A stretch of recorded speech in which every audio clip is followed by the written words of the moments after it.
What does it mean to believe? To me, believing was all about religion, believing in gods, in rituals, and in sacred traditions. But as I explored this concept further, I came to realize that believing is so much more than that. Believing is what pushes an athlete to finish a race when their body has reached its limit. Believing is what drives explorers to set sail into unknown waters when everyone else says that there's nothing there to be found. Believing is what inspires inventors to bring their dreams to reality when everyone else calls them foolish. You see, believing is not just a religious act, it's a spark that moves us humans to achieve great things. But in our modern time, that spark is fading. And when believing dies, something dark and cold finds its chance to grow in its place. In the last 2 decades, self-reported optimism among young adults has decreased significantly, especially in Europe. Data shows that only 35 to 37% of young people feel optimistic about their future. At the same time, global studies have shown that only 20% of adults worldwide are truly engaged in their work. Participations in clubs, sports, and community events among teenagers have fallen below 25%, which means that less and less children get to connect and bond over something that they can all believe in together.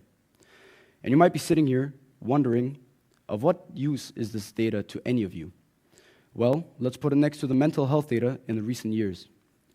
The World Health Organization reported in 2022 that depression and anxiety increased a shocking 25% in the first year of the COVID-19 pandemic, a time of isolation and difficulty for many people to pursue their hobbies, to their interests, or anything else that they could possibly believe in.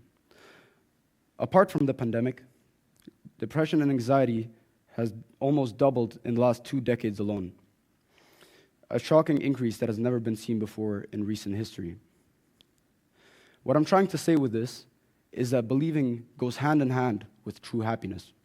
Without believing, people start to spiral into despair. But why is the average person believing less and less yearly? Well, the first cause is distraction.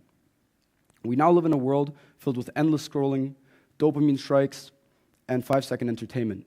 Believing requires patience, vision, and depth, but our current culture teaches us to chase things that are quick and easy. Second is harder for most people to accept, but it's fear. Societal standards put immense pressure on young people to succeed. But deep down, they all have this gnawing feeling that they can never meet the standards that are set upon them.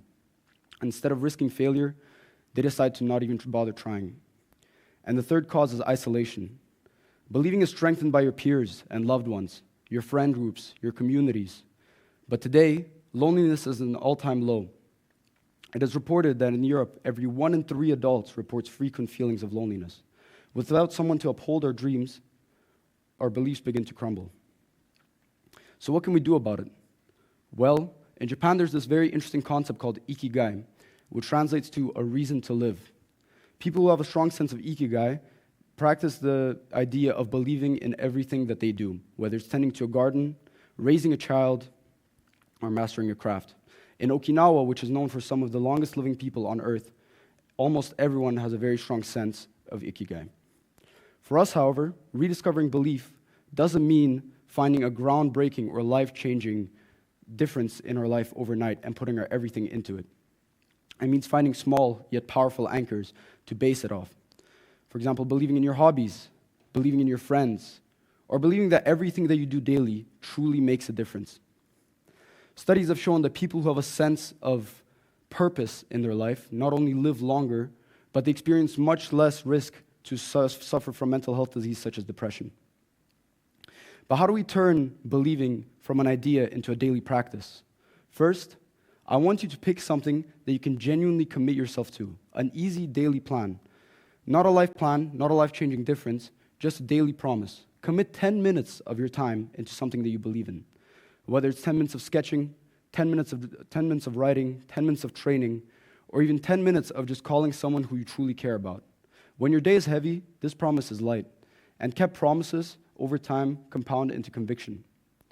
Second, I want you to pick someone who can help you maintain your promise, to help you stick to it. Pick a friend, a classmate, someone that you care about, to actually motivate you to stick to your promise. Believing sprouts faster in company than isolation. Third, I want you to make the future visible to you.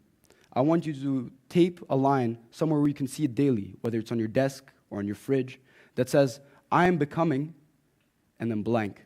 Fill that in yourself. Don't say, I want to be, or maybe someday I will. I am becoming.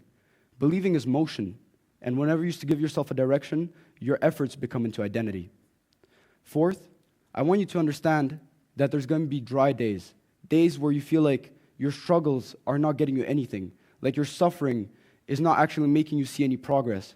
This shouldn't be a reason for you to quit. It should be a reason for you to keep pushing. Once you break that barrier, you'll genuinely appreciate the level of deep belief that you have uncovered.